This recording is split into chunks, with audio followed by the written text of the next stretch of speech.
ஜாதிபத்திரி, ஜாதிக்காய், அத்தர், காய வைத்த ரோஸ் இதழ்கள், இது எல்லாத்தையும் குறிப்பிட்ட அளவுல எடுத்துக்கணும். வாசனை பொருட்கள் இருக்கு தெரியுங்களா, அது எல்லாத்தையும் தனியா அரைச்சுக்கிட்டு, இந்த பொடி விஷயமும் காய்ந்த ரோஸ் இதழ்களையும் தனியா அரைச்சுக்கிட்டு, இது எல்லாத்தையும் கடைசியா ஒண்ணா இட்டு கொஞ்சம் கொஞ்சமா புனுக மட்டும் போட்டு அரைக்கணும். அதுக்கு அடுத்து கடைசியா ஜவ்வாது, அதாவது அத்தர், நீர்த்தன்மையா இருக்கும் அத்தர், அதை ஒவ்வொரு சொட்டு சொட்டா போட்டு அரைக்கணும். நீங்க அரைக்க அரைக்க அரைக்க அரைக்க மை மாதிரி வரும். நல்ல மை மாதிரி திரண்டு வந்த உடனே எடுத்து ஒரு கண்ணாடி குப்பியிலையோ இல்ல வேற ஏதாவது ஒரு சின்ன இதுலயோ அடைச்சு வச்சுக்கணும்.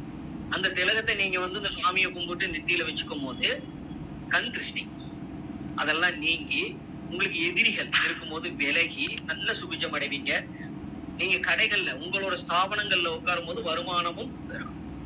பயன்படுத்துங்க, மிக நல்ல ஒரு பொட்டு. நன்றி, வணக்கம்.